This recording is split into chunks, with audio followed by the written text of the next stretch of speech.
Hey gang, I am going to make a video lecture that I hope you're watching right now.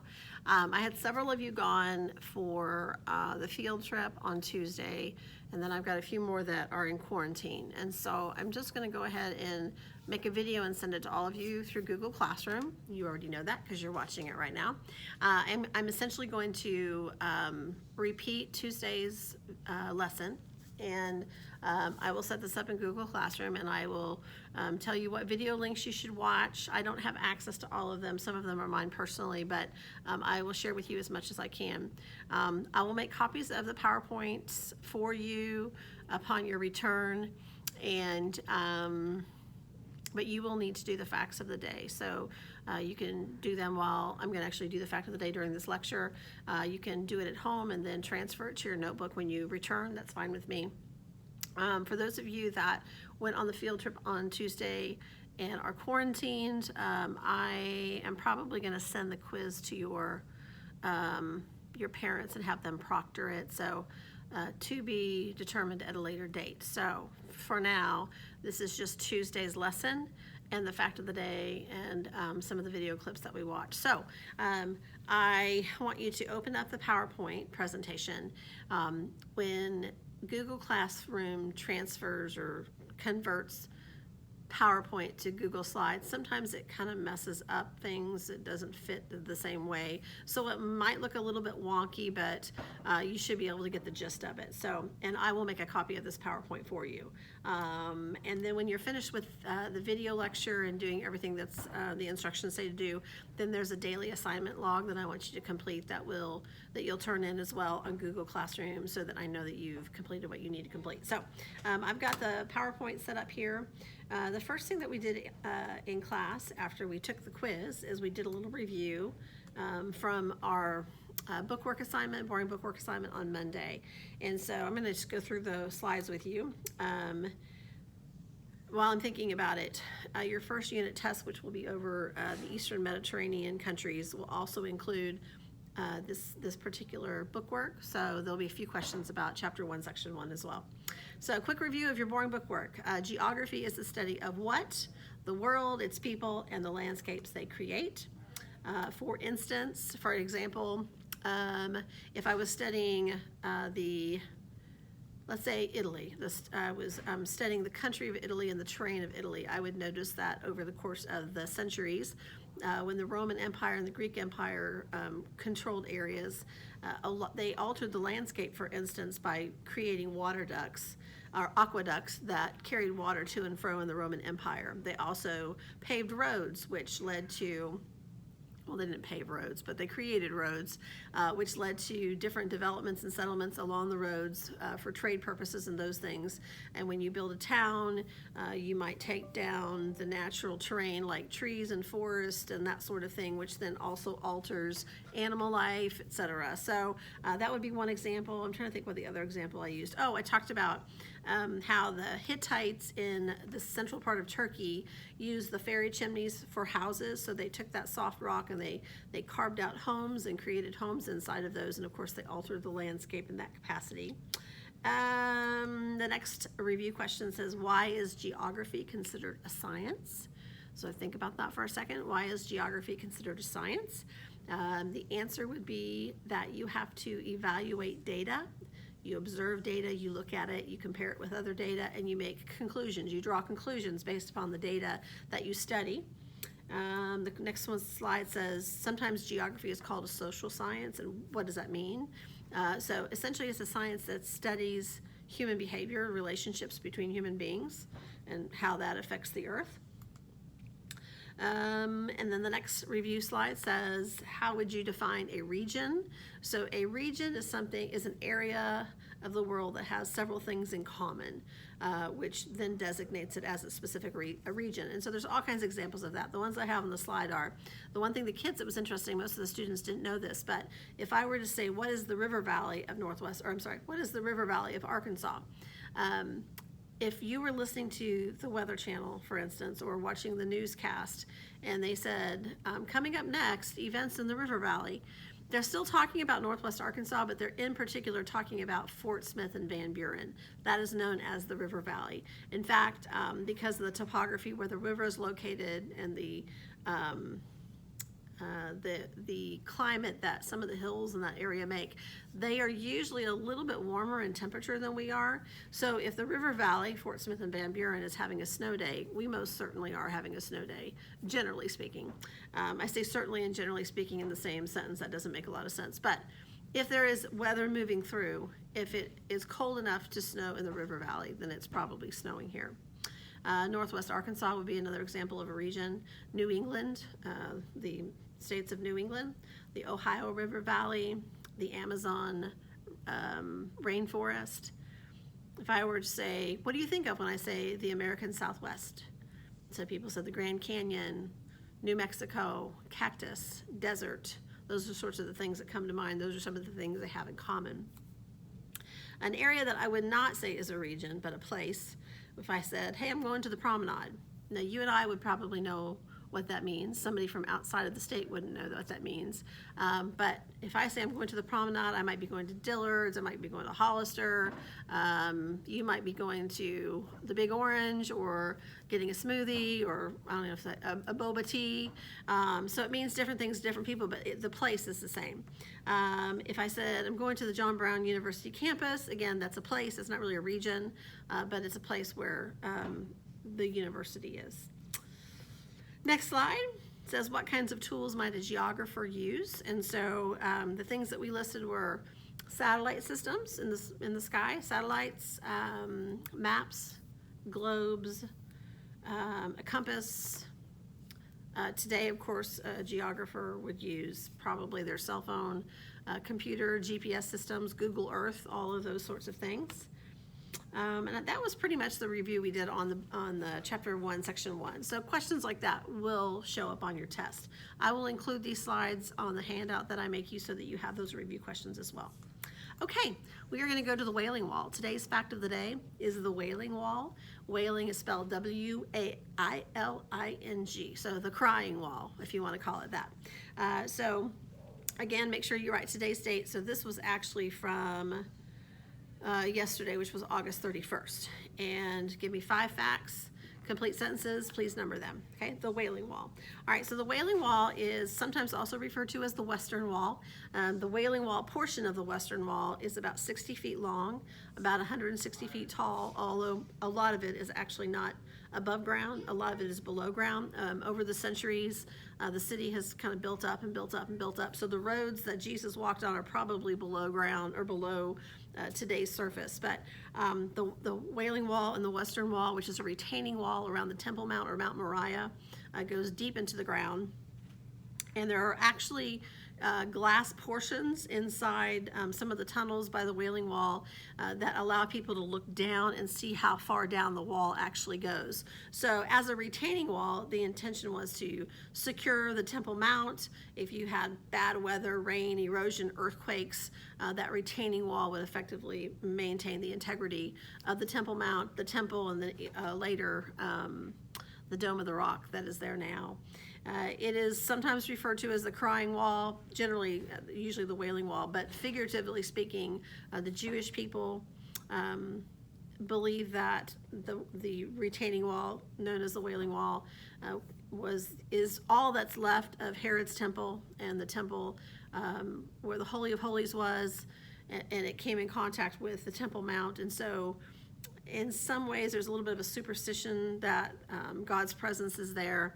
And so Orthodox Jews in particular spend probably every day there, especially the rabbis and the students, and they roll up little prayers and they push them in the cracks of the wall and they recite prayers. I believe that the Orthodox Jews have 3 prayers that they recite at the wall every day. It's a huge tourist attraction. All kinds of people visit the Wailing Wall, famous people. I have several pictures over here of various people that have visited the wall. Jerusalem and Israel is the epicenter of the 3 large monotheistic religions of the world. Christianity, Judaism, and Islam all have important places there. But this place, the Wailing Wall, is particularly precious to the Jewish people. If you look at the picture, it's the first picture of the Wailing Wall. You can see that the plaza area where people go and visit the wall. There's a men's section and a women's section. They're not allowed to kind of intermingle there. It's not like Islam, but there's some protocol there. A lot of, I think Orthodox Jews actually in their synagogues worship with the men sitting in one place and the women in another. During Jesus' era, the synagogues did that as well. The women would be in one section and the men would be in the other. Let me see, what else was I going to say? This particular wall dates back to probably the 2nd century before Christ. So this would have been in play after the exile, the Babylonian and the Assyrian exile. So when Nehemiah and the others came back and began to build the wall back around the city, this is not as old as that, but probably some of the stones and foundations around that probably go all the way back to that. It definitely does date back to the time of Christ. Let me see what else. So I'm going to skip ahead here. There's several pictures of it. One of the slides has a picture of the Wailing Wall in 1967 and the Wailing Wall in 2015. And you can tell from comparing the pictures that at one point in time there was no plaza area where people could come and visit. And that's largely because until 1967, the Arabs or the Muslim populations controlled the old part of Jerusalem where the Wailing Wall is today. And so the Jews didn't have any access to it. So in 1967 there was a war between Israel and its surrounding neighbors, and Israel actually was victorious. And in defending themselves against the assault, they managed to take over the Temple Mount and recapture the old part of Jerusalem and put it under Jewish control. So today, all of Jerusalem is under Jewish control. Now, the Jewish government, the Israeli government, does allow the Arabs or the Muslim populations or Muslims to supervise the security and other things at the Dome of the Rock, because that is, to not do so could create a lot of religious conflict. But they decided to carve out space and remove some of those homes and buildings that were part of the Arab neighborhood there, and clear it out and open it up for Jewish people to be able to come and pay respects to the Wailing Wall. And so I want you to take a look at that. The next slide it shows an arch, and it says Wilson's Arch. And so there was a British explorer that came into the city after World War I, after the Ottomans lost World War, or were part of the losing team in World War I. And the British essentially seized Palestine or Israel and made it a British mandate and controlled the city. And so that arch is named after the British military explorer that came into the city. When you look at that picture, the arch there is only 25 or 30 feet tall, but the arch is actually about 75 feet tall. So all we see is about this, but underneath the subterranean part of it that used to be part of the open plaza area, I think it's like 75 feet deep. There are tunnels that go all the way around the Temple Mount, subterranean, meaning below the ground. In fact, you can go all the way to the bedrock of the mountain. It's really, really fascinating. So one of the videos that I want you to watch is a tour of these subterranean tunnels that go around the Temple Mount, around Mount Moriah. If you ever have a chance to go to Israel and do a tour, I would strongly recommend that you see if you can actually take that particular tour. Hopefully you're not claustrophobic, but it's super neat. Now, if you go into Wilson's Arch, and the next picture is a picture of inside that arch, it's air conditioned. And so a lot of the rabbis and their students like to go in there and do their prayers. The wall is right there as well. It's also where the glass panel is, where you can look down. There are some huge pieces of furniture inside that tunnel that contain Torahs. And so young boys that are going through their bar mitzvah, which is their coming of age at 13 birthday party, they get to read from the Torah, which is the Jewish Bible, or part of the Jewish Bible. And that's where they store them. And you'll see all kinds of, everybody's got a yarmulke on. If you're going to go onto the plaza or go into the tunnel, you have to wear some sort of head covering. If you're a man, you can wear a baseball cap, a cowboy hat, a yarmulke. Most people grab a yarmulke. The Orthodox Jews are wearing a hat that looks sort of like an Amish hat. And I don't think that the women have to wear a head covering. And I'm assuming that's because the Bible refers to a woman's hair as her head covering. There's a picture in the slideshow of Melania Trump visiting the wall, and she's not wearing a head covering, so I'm guessing they don't have to. And then there's a couple of pictures that it is a small model to show you what it would have looked like during Jesus' time when Herod's temple was up on the top of Mount Moriah where the Dome of the Rock is now. It's kind of interesting. It also shows you where the Wailing Wall is and Wilson's Arch. Then there are a few pictures, very, very old pictures, turn of the century, of Jewish pilgrims in front of the wall. And so the Arab homes, there's about, I'm going to say about a 20 or 30 foot gap between the wall and the homes. And so I'm assuming based on these pictures that there were periods of time, maybe during certain Jewish holidays, that the Arabs would allow them to come in and pray at the wall. So there's a couple of pictures. The one that has the family and the children that are all huddled up against the wall, my recollection is when I found that picture, that is said to be the oldest photograph of people at the wall. It's been a while since I did this slideshow, so I'm not sure. And then I have lots of pictures of various people that have visited the wall. There's a picture of the Pope squeezing a little piece of paper in there and praying at the wall. There's a picture of Melania Trump. And there's one of Will Smith, the actor. So Will Smith is a Scientologist. He believes all kinds of crazy things. But again, there's a kind of a superstition about the wall that there's power in the wall for some people, and so I suspect that that's why he was visiting the wall. There's a picture of the little pieces of prayers rolled up and squeezed in the cracks. Now, this is kind of interesting. So over time, there runs out of space to put your little prayer scrolls in, and so every few days or a few weeks or something, they sort of do a spray wash where they get all of the little pieces of paper out, and then they take that and they remove it somewhere outside the city, and they keep it somewhere in an area, some sacred area. They don't get rid of it, but to make room for more prayers. There's a picture of President President Obama, President Clinton. There's an Israeli soldier, an IDF soldier. There's a picture of many people. Probably thousands of people. It's Jewish tradition since they've had control of this area of Jerusalem to go down there and celebrate during special holidays and feasts and such. So there's probably several thousand people at the wall. Prince William of England, the future King of England, President Trump. And so I'm going to try to send all the pictures, but Google Classroom doesn't always allow me to send my big slides with all of sometimes the images are too large, so we'll see what happens. If there's not as many pictures as I'm talking about right now, that I probably had to remove some of them, so we'll see. So anyway, that's the fact of the day. If you did not get 5 facts, I'll give you a couple more.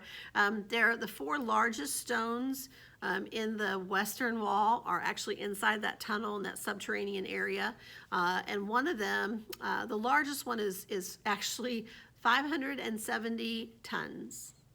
So close to 600 tons. The largest stone in the Egyptian pyramids is 11 tons. So this is just a monstrosity. It's 44 feet long. I think that they said it's 12 or 14 feet tall and 12 or 14 feet deep, something like that. There's 4 of them that are about that size. They were taken out of a rock quarry near the Temple Mount and brought down and then lifted up 3 stories into place. So that's what the guy in the video says. So it's just absolutely massive. Certainly the Temple Mount is not going anywhere with rocks like that. So anyway, so I want you to watch. I think there's 2 videos. Let me look and see. Yeah, there's 2 videos. Okay, so the first video is a Jewish tour guide taking a group of English-speaking guys through the Wailing Wall area and into Wilson's Arch. It's only 2 or 3 minutes long, but it's really kind of fun to hear him talking and explaining in his kind of Bronx accent. Oops, hold on a second. I'm going to move that. Somebody just texted me. And then the second video that I want you to watch is a tour of the subterranean tunnels. It's done by some ministry, Jewish Christian ministry, so it's pretty interesting as well. He'll take you down there. Okay, so that is the Wailing Wall. That's our fact of the day today.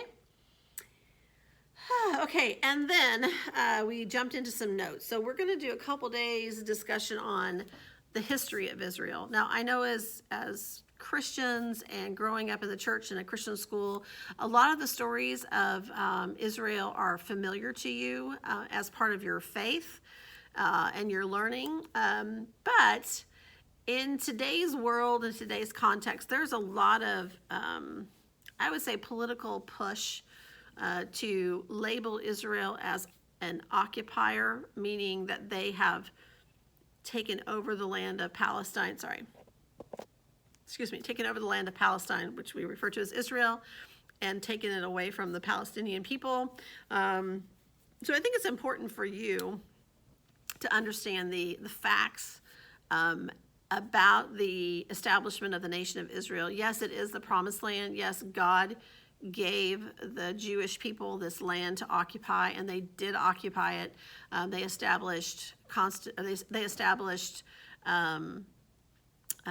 government based upon laws, and they had kings, they had prophets, they were guided by a political system, and that lasted for over 500 years until they were exiled from conquering empires. Of course, they've been back in the land since 1948, but we're going to kind of walk through the history, the actual factual history of how the Jewish people came to be in the land, and then how they came to come back to the land. They are not occupiers. That is a progressive belief that has permeated our, I'll say, educational systems, higher educational systems, not ours, but my own daughter, college-age daughter, she follows different people on social media, and she gets really mixed messages. And so anyway, I feel like this is something that we need to hold on to. I'm getting another text message. Okay, I'm not sure what it says. I'll check it out later. All right, so just very briefly, the history of Israel.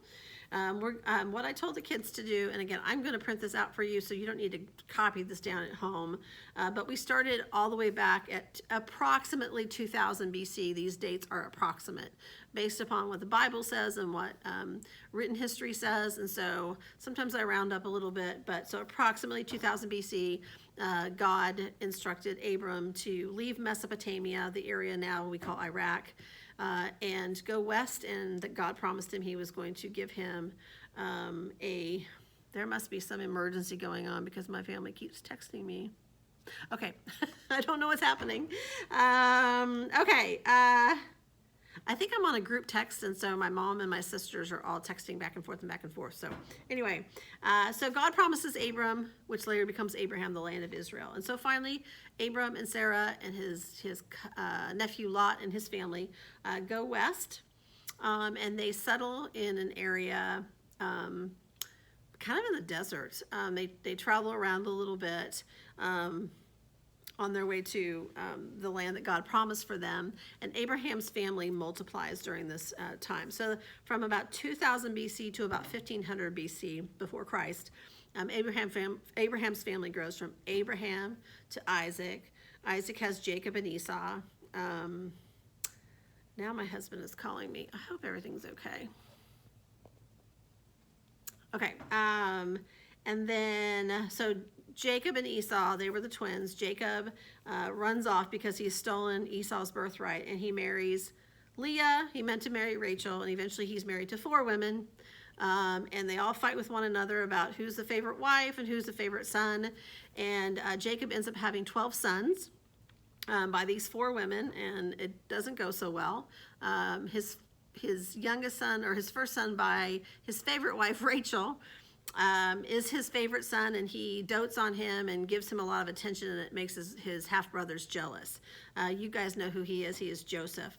And so in a fit of rage, Joseph's brothers throw him into a well until some slave traders come by, and they sell him to these slave traders who take him to Egypt. And you know the story. He works for Potiphar. Potiphar's wife seduces him, and he rejects her seductions, and Potiphar has him thrown in prison, where he spends, I think it's 17 years. And so poor Joseph spends 17 years in prison, but he's faithful to God, and he does his job to the best of his ability. He works through the ranks in the prison, and he's in charge of prisoners, even though he's a prisoner himself. A couple of the guys worked for Pharaoh. A couple of the prisoners they have bad dreams. Joseph interprets them, and eventually word gets to Pharaoh when Pharaoh starts having bad dreams that this guy Joseph can interpret dreams. So he calls them to him. They shave Joseph's body. They put makeup on him. This is what I imagine. They put Egyptian clothes on him. They present him to Pharaoh, and he tells Pharaoh what his dream means. And Pharaoh is so taken back that he makes Joseph, as I said in the first class, vice president. Not really, but basically second in command in Egypt. Eventually, Joseph's family, his brothers, his father Jacob, are starving because there's a drought, a famine, and Jacob sends his sons to Egypt to collect food, and through the course of events they realize, oh my goodness, this is Joseph, we're in big trouble. Joseph forgives them. He tells Jacob and his brothers and family to come, and about 70 or 75 of them come to Egypt.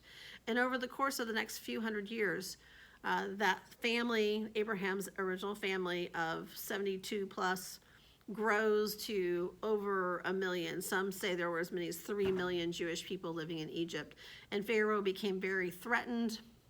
The pharaohs became threatened by this large slave population, and decided that he needed to eliminate some of the baby boys. And so he orders the midwives to kill the babies as they're being born, which they don't. And so he sends soldiers in to kill the babies. And Moses' mother puts him in a raft or a basket and puts him in the river. And one of Pharaoh's daughters rescues him. And he grows up to be a prince of Egypt. And you know what happens there. So as a 40-year-old man or so, Moses murders an Egyptian who is abusive to a Jewish slave, and Moses runs into the desert where he spends the next 40 years of his life. He marries a woman from the desert.